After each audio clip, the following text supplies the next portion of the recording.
Poppies by Jane Weir.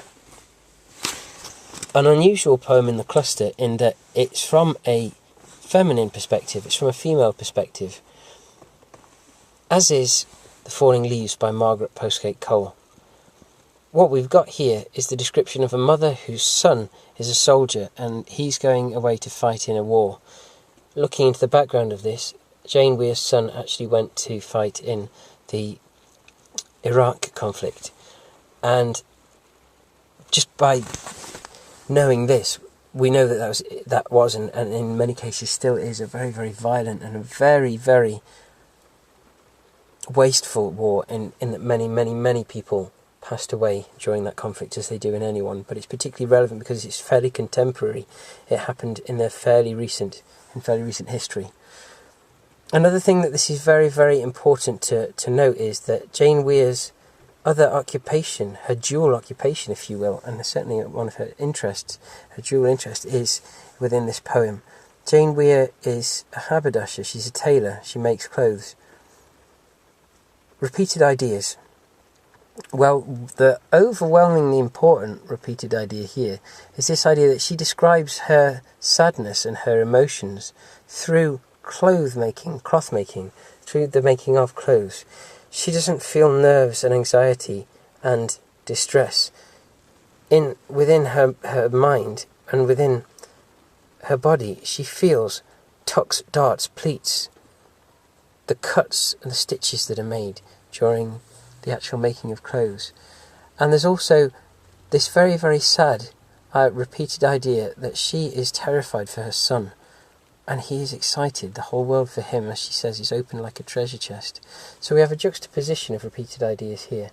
Firstly, the distress that she feels, and then ironically, perhaps the excitement that he feels as he goes away.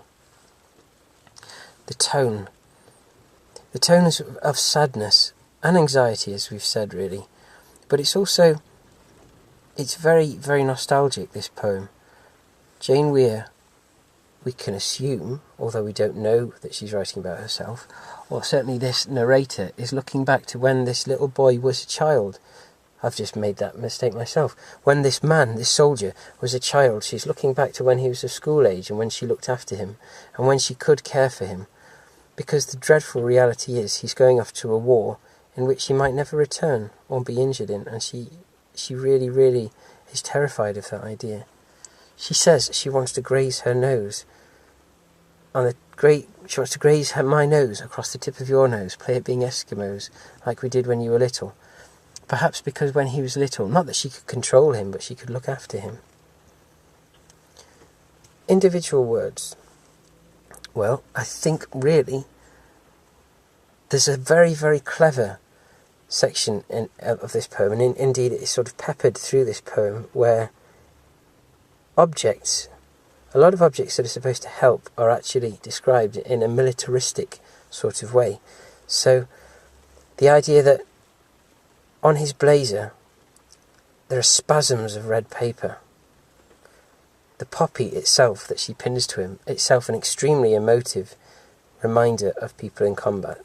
The poppy that he pins to her disrupts a blockade of yellow bias, binding around your blazer. Sellotape is bandaged around her hand as she removes the cat hairs. So we've got lots of very, very militaristic words, as I say, described here. It's almost like the military and the idea of military life invades this poem in every sense. Okay, the alliteration that's there.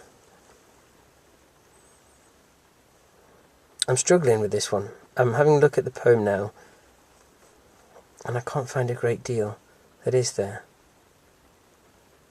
So maybe that's something that you could have a think about. And if you find any, then do let me know about it, because to be honest, I could do with a bit of help with this one. Rhyme and rhythm.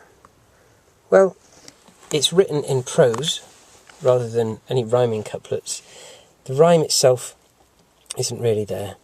And the rhythm. This always evokes walking for me. And indeed, Jane Weir, or the narrator, or both as we've discussed before, she's walking from her house, ironically and very, very sadly and unnervingly, to the war memorial And she has this journey that goes through. And we're also going through a journey in terms of talking about her thoughts, the mental process she goes through thinking about her son and where he's going. The structure of this. Well, it's an interesting structure in that we have this idea of her pinning the poppy to him, walking with him to the front door, him leaving, and then her going to this war memorial and thinking about him. So again, we've got a process here.